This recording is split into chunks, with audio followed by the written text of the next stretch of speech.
नमस्कार, मैं हूं कोमल सिंह और आप देख रहे हैं इंडिया विराट न्यूज। आइए नजर डालते हैं इस वक्त की खास खबर पर। कानपुर देहात में एक ऐसी वारदात हुई जिस पर यकीन करने का मन नहीं होता। यहाँ एक विधवा महिला ने अपने 25 साल के बेटे का अपने प्रेमी के हाथों मर्डर करवा दिया। इसके पीछे लालच था बेटे के बीमे के 40 लाख रुपए को हड़पना। बेटा उसके प्रेम संबंध का विरोध करता था, इसीलिए इस वजह से भी उसे रास्ते से हटाना था, लेकिन ये जुर्म छुप नहीं सका और पुलिस ने हथियारों समेत मां को अरेस्ट कर लिया। ये घटना है कानपुर देहात के अंगदपुर गांव की। यहाँ का निवासी प्रदीप 25 वर्षीय आंध्र प्रदेश में नौकरी करता था। दिवाली के मौके पर वह घर वापस आया था। उसे 27 अक्टूबर को वापस लौटना था, लेकिन किस्मत को कुछ और ही मंजूर था। 26 अक्टूबर की शाम को उसके पास आरोपी मयंक और ऋषि आए। दोनों बहाने से उसे अपने साथ कार में ले गए।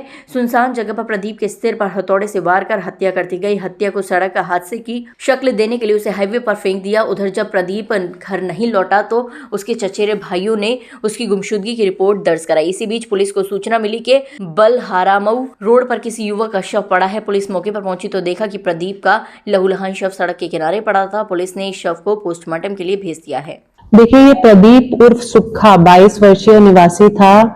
थाना बारौर क्षेत्र का रहने वाला था। ये लड़का आंध्र प्रदेश में अपना ठेला गोलगप्पे वगैरह का चलाता था और दीपावली पे कभी कभी घर आता था।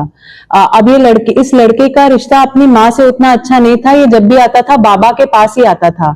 घटना का खुलासा इस तरह से हुआ है कि इसकी माँ किसी और लड़के के साथ, जो यंगर लड़का था, 33 साल का एक लड़का था जिसका नाम है ईशु उर्फ मयंक कटियार, इसके साथ रिलेशन में थी और इन दोनों ने मिलकर इस मृतक की 4 LIC की पॉलिसी भी कराई थी।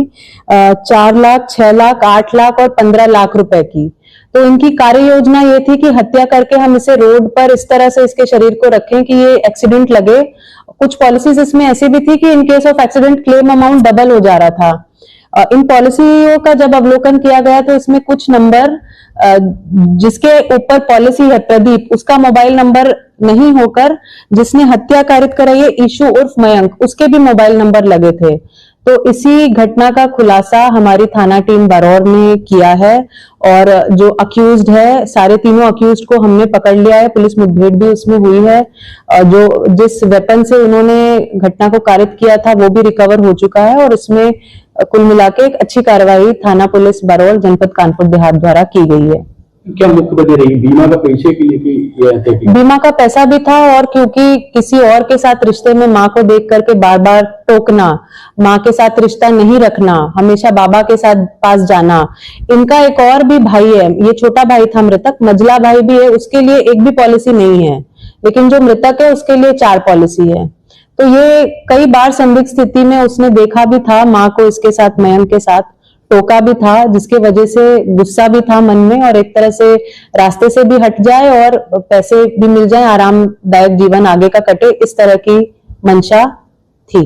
क्या पूर्व से ये योजना बना रखी थी इन्होंने? पॉलिसी 2 साल के पीरियड में ली गई है, 4 पॉलिसी ली गई है, एक साथ न लेकर के धीरे धीरे ली गई है। तो घटना को किस तरह से कारित करेंगे ये डिसाइडेड नहीं था, लेकिन मंशा इनकी यही थी कि किसी ना किसी तरह से जब ये रास्ते से हट जाएगा तो चीजें आसान हो जाएंगी।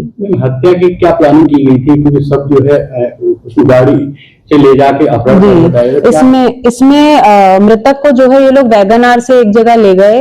दीपावली पे मृतक आंध्र प्रदेश से यहाँ आया था अपने गांव में बाबा के पास और इसको शराब पिला करके अन्य चीजें करने के बाद हथौड़े से इसकी हत्या की गई, जिसके बाद इसको रोड पर फेंक करके ये दिखाने की कोशिश थी कि ये एक्सीडेंट में खत्म हुआ है। आज के लिए बस इतना ही। ऐसी ही देश और दुनिया की तमाम छोटी बड़ी खबरों को देखने के लिए जुड़े रहिए इंडिया विराट न्यूज के साथ। नमस्कार।